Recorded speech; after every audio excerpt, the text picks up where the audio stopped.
अस्सलाम वालेकुम 7th class. कैसे हैं आप लोग बेटे? उम्मीद करती हूँ कि आप सब लोग ठीक होंगे। जैसा कि हमारा बेटे चैप्टर नंबर 4 चल रहा है, जिसका आज हम लोग ने क्वेश्चन नंबर 8 पढ़ना है। Describe the struggle of European occupation in India. कि जो यूरोपियन थे उनकी जो स्ट्रगल थी, कोशिश थी, वो कैसे इंडिया में आए, किस तरह से उन लोगों ने यहाँ पे हावी हुए। European occupation in India.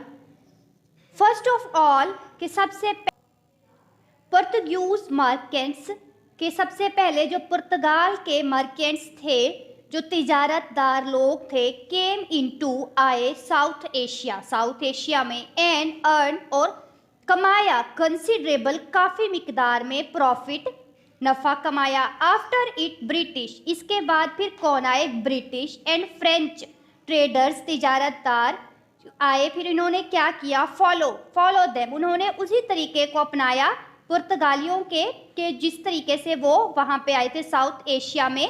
फिर उसके बाद कौन आए थे? ब्रिटिश आए थे और फ्रेंच आए थे। इन्होंने भी क्या किया? उन्हीं के तरीक़ेकार को अपनाया कि किस तरीके से ये यहाँ पे अपना पाँव है वो मजबूत कर सकें। After finding these sea routes, कि इन्होंने क्या किया? सी रूट्स, जो समुद्री रास्ते थे वो ढूंढ लिए तिजारत के लिए। ब्रिटिश ट्रेडर्स, जो कि ब्रिटिश तिजारतदार लोग थे, मैनेज, उन्होंने इंतज़ाम किया टू गेट होल्ड्स, के वो हासिल कर सके ऑफ साउथ एशियाज ट्रेड, के साउथ एशिया की तिजारत को, एंड लेफ्ट और छोड़ दें फ्रेंच को, डच एंड पुर्तगीज बिहाइंड, उसके पीछे।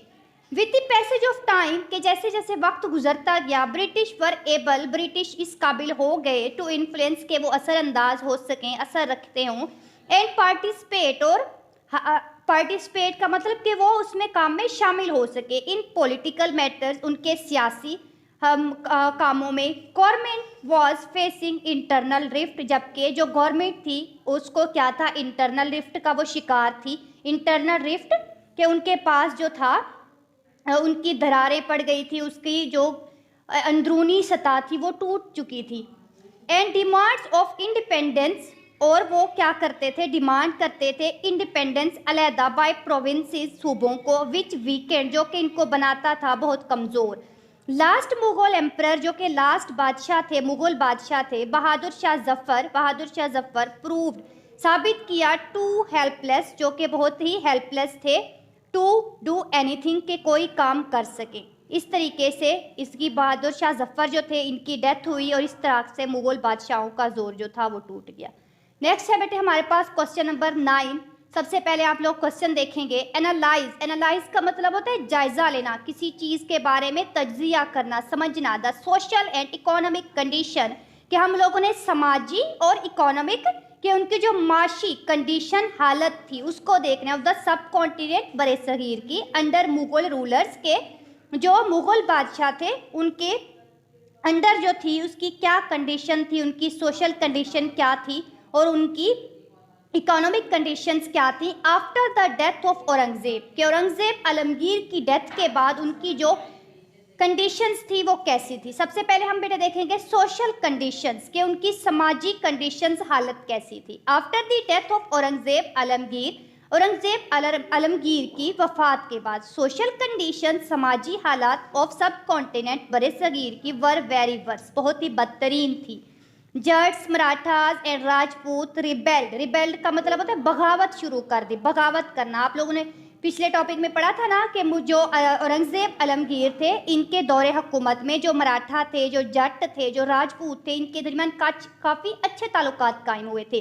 लेकिन जैसे ही औरंगजेब की डेथ हो गई तो इन्होंने क्या किया? रिबेल्ड किया, बगावत शुरू कर दी। एंड मेड, और बनाया, many problems for Mughal empire, और इन लोगों ने क्या किया? बगावत के साथ साथ कई मुश्किलात शुरू कर दी, किन के लिए? मुगल बादशाहों के लिए।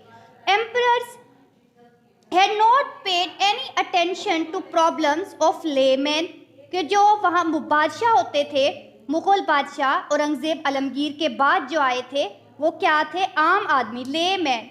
ले का मतलब होता है आम आदमी, के वो आम आदमी की प्रॉब्लम्स पर, मुश्किलात पर तवज्जो ना देते थे। Army was not properly organised, पीछे आप लोगों ने पढ़ा है क्वेश्चन नंबर 8 में कि इनकी फेलर की एक वजह क्या थी? कि उनकी आर्मी जो थी वो वेल प्रिपेयर्ड नहीं थी।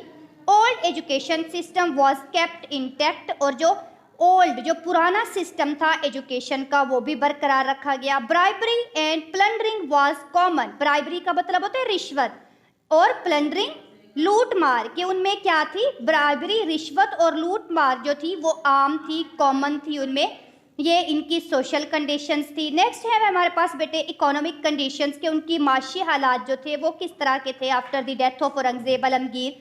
In the final phase of Mughal rule, के इनके आखिरी दौर में एमीर्स वर नॉट एबल, कि जो एमीर्स बोलते हैं जो उनके पास काम करते थे, जो उनके खास बंदे होते थे जो उनका काम करते थे, वो इस काबिल ना थे कि एफिशिएंट मेयर्स के वो कोई अच्छे इक़दामात कर सकें। इसकी एक वजह क्या थी कि उनके पास इतना पैसा भी नहीं रहा था, उनकी ये हालत बहुत ज़्यादा ख़राब थी, जिसकी वजह से वो लोगों की परेशानियों पे, उनकी मुसीबतों में, उनकी प्रॉब्लम पे ज़्यादा ध्यान नहीं दे सकते थे। Because of financial constraints, constraints का मतलब होता है रुकावटें, और यहाँ पे आप लोग लेंगे कि बिकॉज ऑफ फाइनेंशियल, जो उनके पास माली रुकावटें थी, उनके पास पैसा नहीं था, जिसकी वजह से क्या करते थे ये लोग, उनकी प्रॉब्लम्स पे ध्यान नहीं दे सकते थे, और इस तरीके से ये क्या कर रहे थे, अपनी ग्रिप जो है उसको ख़त्म कर रहे थे। इट्स ग्रिप ऑन प्रोविंसेस, जो कि सूबों पर उनकी ग्रिप थी, एक पकड़ थी, एक इख्तियार था, वो इस तरीके से आहिस्ता आहिस्ता वो क्या हो रहा था, ख़त्म हो रहा था। एंड कॉन्सिक्वेंटली, और मुसलसल इनकम वाज रिड्यूस्ड, और मुसलसल जो इनकी इनकम थी वो रिड्यूस हो रही थी, कम हो रही थी। ये चंद जो इनके थे पॉइंट्स इनके फेलर के, कि इनका जो दौर था वो किस तरह से टूटा। यहाँ पे बेटे हमारा चैप्टर नंबर 5 जो है ख़त्म होता है। तो आप लोग ऐसे ही काम करेंगे अपना, जिस तरह क्लास में करते हैं। अपनी नोटबुक वेल प्रिपेयर्ड मैनेज होनी चाहिए आप लोगों की। इंशाल्लाह हम लोग आप लोगों को नेक्स्ट डेट बताएंगे, जिस पर आप लोगों की नोटबुक्स मंगवाई जाएंगी और चेक होंगी। अल्लाह हाफिज़ बेटे, स्टे होम, स्टे सेफ।